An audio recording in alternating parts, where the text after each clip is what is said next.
It's time once again to interview a coach on the Sports Couch Show, brought to you by People's National Bank, serving you with locations throughout Southern Illinois, member FDIC and equal housing lender, and by Mount Vernon Title Company. When you need title work or real estate closings or contract for deed work, Mount Vernon Title Company. During week one of the high school football season, the Mount Vernon Rams were at home against the Waterloo Bulldogs in a non-conference game at Kent Hunt Stadium. Rams jumped out to a 14-0 lead, scoring quickly on big plays, and actually led at halftime 14-7 with no turnovers. Things were looking good. But in the second half, Waterloo got going, had some long, sustained drives, which might have worn the Rams defense down. They eventually got the lead late in the third quarter and then held on for a 35-28 win. With us to talk about it is head coach Dan Mings of the Rams. And, Coach, that's a tough loss in week one against Waterloo because really your Rams played a good football game. They did, and we talk about fatal errors. We had three bad plays and we had three fatal errors, and the fatal errors came on fourth downs. Mm-hmm. They drew us offsides and got first downs and kept their drives going, and we couldn't get them off the field. When we were getting them off the field early in the first half and playing with them there in the third quarter, it was tied at 21 in the third quarter. We had a chance to go ahead and solidify the game and do some things, and we just couldn't get off the field, and those were fatal errors. Those are things that you don't come back from. You give a team three more chances that they shouldn't have had because you did your job. And then you had mental breakdowns and jumped off sides and pivotal things. And we gave up three big plays. Yeah. We gave up a big play to the tight end. We gave a big play in the first quarter to a running back on a run play. And I think another run play there toward the end of the game. But anytime that the opponent runs 70 plays and you only give up three big plays, other than that, there were drives that were sustained due to our penalties. And I told the boys, yesterday in film, Monday in film, that we're going to look back on this one, I think, and say, you know what, we'll play them again. It's one of those things that if we had a little bit more experience under our belt, understood the down and distance and the time of the game and coming up and making big plays, we won the turnovers. We ran 29 plays in a football game, 29, and one of them was taking a knee. Mm-hmm. So in the 28 plays that we actually ran, we scored 4 times. Mm-hmm. So 1 out of every 7 times that we touched the ball, we're scoring. Mm-hmm. Well, you give us 50 plays. Yeah. You give us 55 plays and let's see what happens. Yeah. And that's the kind of offense that we're going to have. We're going to be able to score but we have to have the ball. Our defense has to get off the field, and hopefully we'll have a better showing coming down to it. But, our special teams were pretty good. Our offense was pretty good. Our defense was actually, when you think about 70 plays, mm-hmm. and they only scored it 5 times out of 70 mm-hmm. plays, what is that, once out of every 15 times? Yep. So, and I'm a statistics guy. I think that they tell a story. Mm-hmm. And the story was we played pretty well. We just couldn't get off the field. Yeah. That one hurt a little bit because our kids just weren't ready for the stage. So hopefully they've seen it one time, and hopefully they're ready for the next game. Well, you mentioned the word there, experience, and people have to realize this is still a pretty young Rams team. You're playing some young guys out there. Yeah, I think we're playing maybe 5 seniors, 6 seniors. Mm-hmm. And when you do that, honestly, all these kids could have played in our JV game Monday. Mm-hmm. Yeah.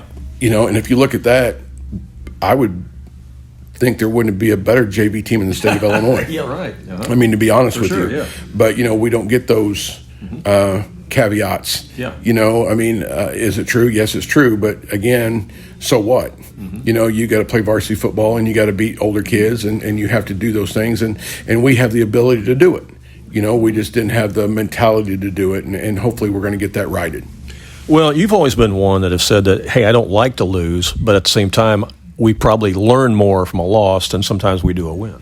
Well, and that's the thing. Winning and losing happens. Mm-hmm. Not everybody can win them all. Belichick didn't win them all. Right. Andy Reid doesn't win them all. You cannot win every football game that you play. You may have a good year where you do it, or you may have a little run where you do it, but it's just not feasible. Mm-hmm. The sport is what the sport is.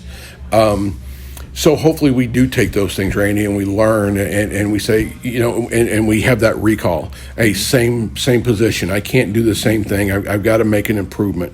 So, you want to take positives out of losing, and the positives were the statistics, those types of things about yards per play and what we did when we had the ball and making them drive and only giving up 3 big plays out of 70. That was done well. Yeah. But people, I want higher expectations, and I think people in Mount Vernon have a higher expectation of me and a higher expectation of our program where it is now, that they expect us not to have those types of things.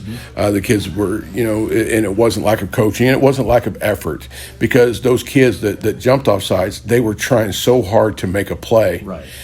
So we didn't find, it's the first time in a long time, we made mistakes in blocking, we made mistakes in some assignments, but we never made an effort mistake. I mean, our kids played their guts out from the beginning kickoff until the last onside kick, and we were still calling timeouts and trying to cause a fumble there at the end. Yeah. And our kids just never stopped playing. They played every single down as hard as they could. And what else do you honestly expect? Or can you expect? Yeah. If you were to lose every football game, and your kids went out and they played their guts out and they played as hard as they possibly could every time and got beat, it's successful. And I know, coming from me, that sounds sort of strange, because I really like to win a lot more than I like to have learning experiences, right. But at the end of the day, that's what we're asking our kids to do. Go out and be the best you can be and bust your tail and do what we ask you to do as hard as you can possibly do it. And they did it.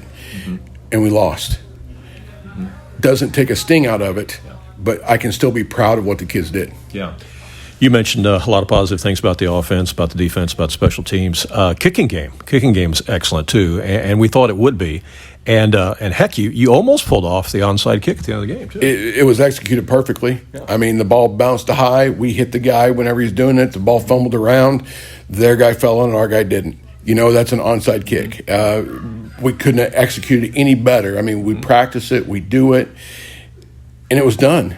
And the ball, it's not round, it's oblong, right. So sometimes it bounces your way, sometimes it doesn't. Right. And that particular time, it bounced right back into the kid's hands instead of bouncing away from him. And it would have given us a shot to go down and tie the game or maybe have a chance to win it, with a 2-point conversion. But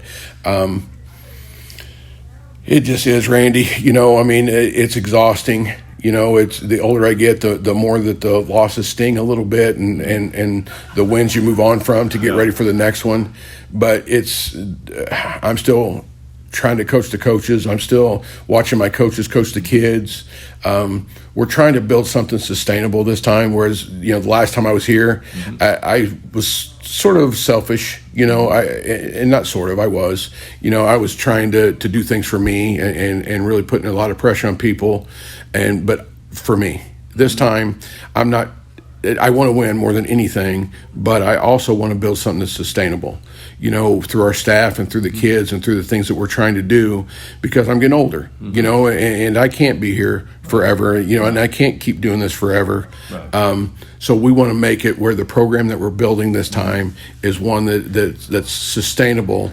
When my coaching staff's getting older, the core is getting older, so we got a lot of young guys that we brought in to learn from the older guys. So when it becomes their turn, they're ready to go, and I think we're doing things the right way, and we're doing it with really young kids and inexperienced kids, and it's going to be the season that's going to be. Are we going to win some football games? Absolutely. We're going to lose a football game here or there? Absolutely. We know that, but we just want to get better and better, so if we get a chance to get into the playoffs, we're ready to do something a little bit different. Yeah, you mentioned your coaching staff, and you're blessed to have a very large coaching staff, larger than many high school football teams have in this part of Southern Illinois. And like I say, you got a mix of older guys and younger guys, but the sheer numbers that you have allows you to have a lot of one-on-one contact with a lot of players. It really does, and I saw something on Facebook the other day. I'm not lucky, I'm blessed. And that sort of the thing. And I've always been sort of a blessed person here at Mount Vernon with the people that are involved with the program and want to see it succeed, and the behind the scenes that, from the Gridiron Club to my coaches to everything. So I truly am a blessed person when it comes to that. And I've actually had to turn guys away that wanted to come out and help us and just love Mount Vernon and want to see every program succeed, and as football as well. But that is there a better problem than that? When you have to say, no, guys, I got all I can handle, and the staff that we have, we have 14 coaches, and they're getting a lot of individual teaching time, and the coaches are, sort of being coached by me. I don't know if that's a good thing or not, but they're learning and they're getting better, and they're learning what to say and how to convey a message, and those types of things. So it's a program still building. You got to realize this is year 3, right? Where we were in year 1 and year 2. Nobody expected that. Right. I didn't expect it. The coaches, the kids, nobody expected that. The town didn't expect it. And so we're okay. We're okay. We're still in the building process of what we're doing and trying to get those things accomplished. So I just think that we're going to keep looking to the positives and try to minimize the negatives, try to keep things as positive with the kids as we can, and let them know that, mistakes happen. Try not to make 2 in a row. The other thing I tell the kids is my definition of what character is. My definition of character, just my personal one, is what you do next. If you screw up or if you succeed, what do you do next? What kind of person do you want to be? What kind of thing do you want to be known for? Are we resilient? Do we bounce back? Do we give the same kind of effort, win or lose? So we talk to our kids a lot just about the character part of it, and my definition, which I wouldn't look that up in Webster's or nothing, because I'm pretty sure that may not be one of the top 3 definitions, but to me that's what it is. And we're still doing the right things, and we're still heading the right direction with the right kids. Well, it's time to turn the page. You got to put that loss behind you, and you have already turned the page. You've been practicing the last couple of days, looking at game film, getting ready for Carbondale. That's a team we talked about in week 1, because you mentioned to me that you felt like Carbondale was probably the best team in the South 7 Conference, maybe the best team in Southern Illinois. I don't know if you still feel that way or not. They had to come from behind and beat a good Murfreesboro team barely, 36-33 in week 1, but they did get it done. You know a thing or two about Murfreesboro because you saw them in that practice scrimmage. What's it look like, and how do you feel going into this Carbondale game? Well, to be the best, you got to beat the best. Yeah. And right now in Southern Illinois, over the past 10 years, Murfreesboro's been the best, and they beat them. Yeah. So that sort of solidifies what I was thinking. Yeah. Along those lines. They're big. My Lord, they're so big, and people look at us and say, you're not very big. No, we're not very big. We're not. We need to be fast. We need to be athletic. We need to give effort. But they're going to maul us up front. And it's not going to be any kind of lack of effort or anything else. That's where their bread is buttered. Yeah. Their quarterback is elusive. He started for them last year, a couple games when their number 1 went down. If we don't contain him, if we don't keep him in the pocket, if we let that kid sort of get off on us, there's nothing we can do.